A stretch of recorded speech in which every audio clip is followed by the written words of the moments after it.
Hi, I'm Jody Wood, and I'm an artist. Over this past year, I was an artist in residence with Elijah's Promise, and that's in New Brunswick, New Jersey. They're an anti-poverty agency working in food insecurity, so they offer a lot of homeless services, and they also have a soup kitchen where they distribute hundreds of meals a day. My residency started back when the vaccines were just rolling out. It was March 2020, and I entered into the program with the goal of creating a project that would really be relevant for the organization and its constituents. So I started out by running a weekly table at their soup kitchen, and I also led workshops to activate conversations so I could get to know the issues and concerns that were happening in the community. It was important to me to have a relationship-based approach to my research, which means really just having open conversations with people and getting to know people. I started to realize that health was a very prevalent issue. Poverty is both a cause and a consequence of poor health.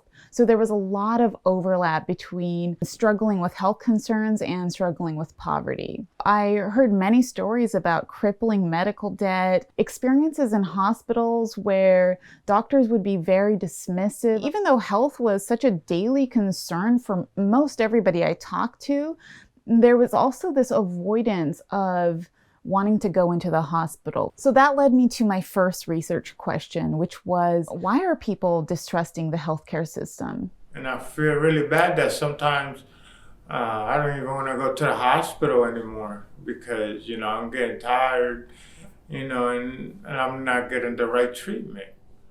So I started conducting interviews so we could have longer, more in-depth conversations about these sources of distrust. Healthcare disparities in the US have been well documented. There's many studies out there on this, but I also wanted to understand individual experiences happening locally in New Brunswick. The doctor would not do anything to help me. And all he did was sit in that room all day and just check off papers. Mm-hmm. We also worked with actors to devise a performance piece so that we could share these stories with a wider audience and expand the conversation. People told a lot of stories about running into these barriers to accessing care. Like, for instance, long wait times. It would take all day to see a doctor, or lack of affordable childcare to have the time to go to a hospital, or even finding a provider who would take Medicaid. But it wasn't only barriers to access that were the problem. There were also emotional barriers that people talked about. And they talked about feeling discriminated against for the type of insurance they were on, or their income level, or their mental health status, or their race. And I feel like they stereotype me because I am on Medicaid. I feel like on any type of level that the system is not designed for people who are lower class. So it started to become clear that the source of distrust was related to these barriers of access to the structural provisions of care and also the emotional connections of care. Yeah, it's like they blocking you, Yes. You go here, nobody knows. You go there, nobody knows. They blocking you. New Brunswick is dubbed the healthcare city because of its many nationally recognized hospitals, research facilities, and pharmaceutical corporations. It also had one of the lowest vaccination rates of any city in New Jersey throughout most of the pandemic. So in summary, we are looking at a city with a tension between the illusion of the abundance of medical care with the difficulty of accessing that care due to the realities of poverty.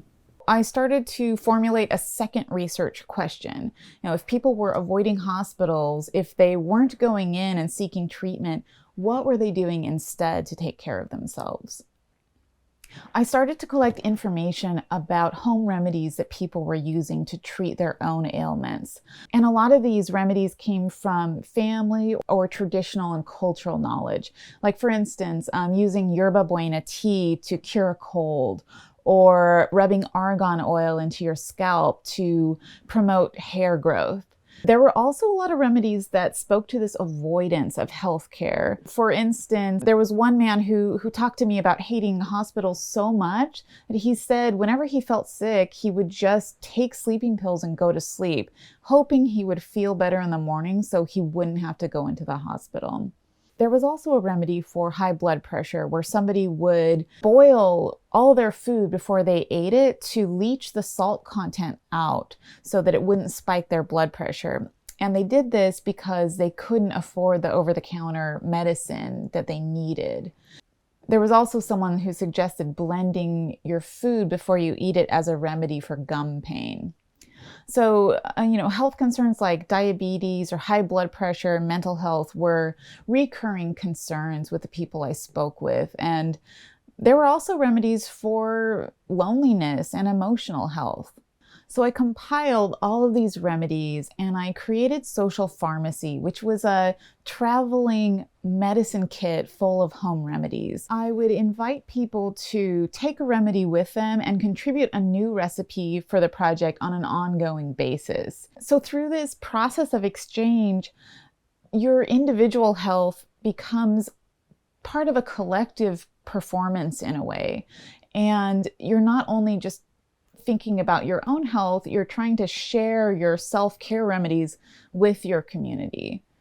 There were also people who would come up to the project and complain of something that they were suffering with, like a sore throat, and other people would start to suggest things that worked for them and their own remedies, like a saltwater gargle that they used. So in a way, this space also became a knowledge hub for exchanging information. The medical industry is very skeptical of home remedies because they haven't been scientifically tested. Any kind of homeopathic care is really been labeled as alternative medicines.